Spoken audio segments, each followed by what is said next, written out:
Okay, so again, the format of the statement of cash flow, there's three sections, operating, and this is the cash flow generated or expended, because sometimes your business is operating and it's cash flow negative, as we say. Okay, so you'll see that this is just from the normal course of the business's operations. So this one is is tied to the income statement. Okay, so if there's a a large difference between the net income and the operating activity, the cash flow from operations, as we call it, that is like a yellow flag. You got to start asking, why is that? Okay, and there are some businesses that are like kind of structurally, like a lot of the like if you're Blackstone. Okay, Blackstone is an alternative asset manager. They're a private equity firm, and a lot of their cash flow happens at liquidity events when they sell assets, but they're constantly booking revenue based on some estimate of value of their assets. So a lot of times for these types of businesses that are using estimates to, again, book revenue and do certain things, their cash flow and their income statement, net income, is going to be very different. There are some businesses like retail, okay? Target, Costco, you should see a very strong correlation between cash flow from operations and net income, because Costco, they're not extending you credit. There's a cash, it's like when they sell inventory, they're getting the cash from you right away. Okay, so there shouldn't be as large of a difference in those businesses because they don't have many accruals. Okay, so but if there is something going on, something abnormal where you did have alignment of cash flow from operations and net income, and then suddenly that pattern breaks, then that's like definitely something you're gonna have to look into as an analyst. Okay, and then the investing activities, again, this is from the purchase and sale of PP&E, property, plant, and equipment, and other assets and investments that are kind of longer term. Okay, so this is like long-term assets, not current assets. Um, the current assets are going to mostly be captured in the operating activities, like your accounts receivable, inventory. That's all part of your normal course of business. So that's all going to be in here. Any changes in accounts receivable, inventory. But like when you buy a factory or you buy machinery that you're using for a long period of time, all that stuff is going to go in the investing activities. Okay. And then financing activities again, um, redeeming and issuing of bonds and loans. Okay. So your business is taking out, uh, they're basically borrowing money by issuing bonds or taking loans. They're also paying off bonds, paying off loans. So that cash flow in and out is going to be captured there. Issuing stock, buying back stock, paying cash dividends. That's all going to be included in this financing activities. Okay, so another way to think about this is looking at the balance sheet. So you can see here, this is our assets on this side, and this is liabilities plus equity. And so the blue here, this is all going to be in the operating. Okay, current assets, current liabilities. That's all changing in the normal course of the business, and is going to be captured in the operating section. Long-term liabilities and equity is going to be in the financing section, and then investing is going to be long-term assets. So you can, this is an easy way to kind of visualize like what section is representing what part of the business. Yeah, it's not as clean. Sometimes it's like there can be instances where it doesn't follow this exactly, but in general, this is kind of how it's broken down. Okay, so just what each of these sections represents. So the operating activities section, this is going to like the cash coming in is going to be from sales of merchandise and inventory or sales of services. But remember, sometimes we're selling this stuff for cash. Sometimes we're selling it on credit and we have accounts receivable.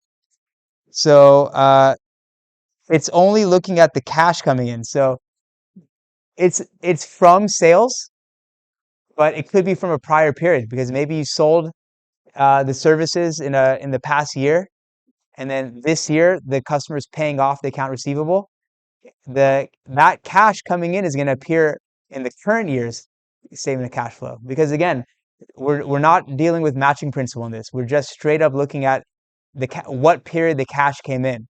It could have related to a prior period sale. Okay, so this is where the income statement and the statement of cash flows diverges.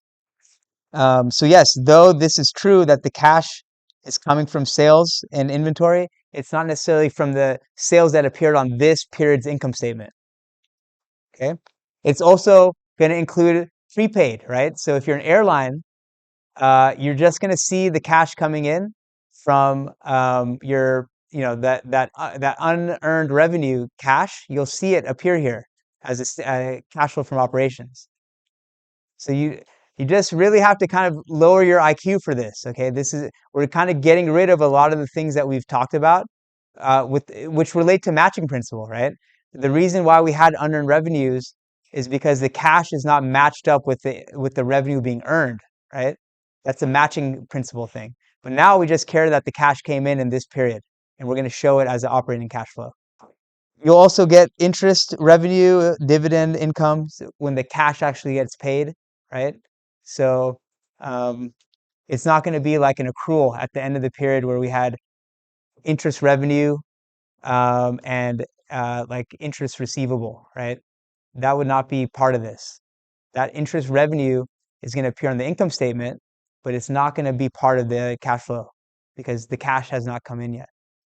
Okay, so basically none of the adjusting entries that we do are ever going to appear here because they're all unrelated to cash, right? We would, credit interest revenue, debit, whatever, interest receivable, right?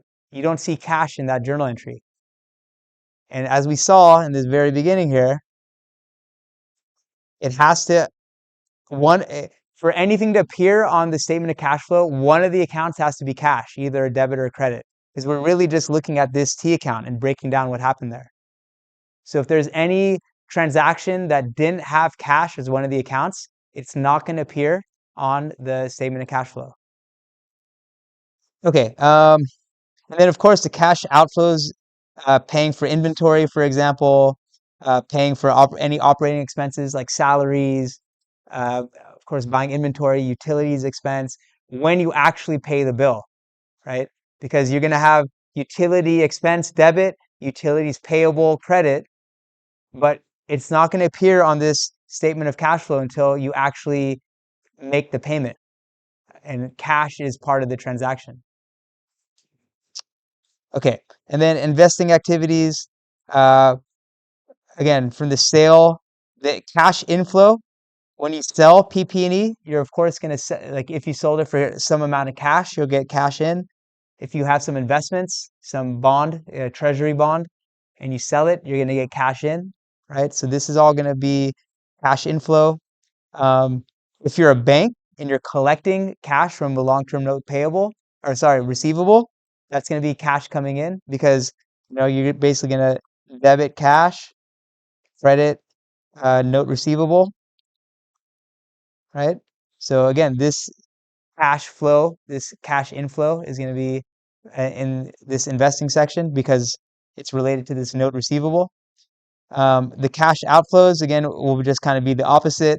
When you purchase property, plant, and equipment or investments, when you make a loan to someone, that's going to be investing. And of course, if you're a bank, when you're making a loan, since that's part of your business, that will appear in the operating activities. But if you're like Google has like a bunch of cash on their balance sheet and they buy bonds just to earn some interest, that's going to appear in their investing activities section. Okay, so it depends on what the investment or the loan or the investment is bought for. If it's your main business, it's going to be in the operating section. If it's like a side hustle, side ancillary thing that your business does, it's going to appear in the investing section. Okay, and then financing activities, again, issuance of stock, the resale of treasury stock. We saw that in the last chapter where if you bought back stock and then you resell it, you're going to get cash in. if you've borrowed money either through issuing a bond or taking out a loan or something, you're going to see that as a cash inflow. And then cash outflow, uh, got kind of cut off here. Oh no, just got to scroll down. Okay. Paying dividends and buying back treasury stock and paying off bonds and loans. That's all going to be cash outflows. And then you can also have a bunch of like ways that you're doing this stuff, investing and financing that does not include cash. What's an example of this? Where let's say you're buying some investment, but you didn't necessarily use cash to do it. Exactly, right? So we could have bought machinery, machine debit, but we just used the notes payable. Now, I would say that this is a little bit rare because what a business usually will do is issue a bond or something and they'll get cash in and then they'll use this cash to buy the investment.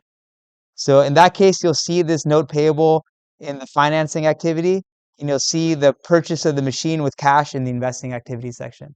It's rare that, uh, yeah, I mean, real estate transactions are largely financed at the time with a note payable.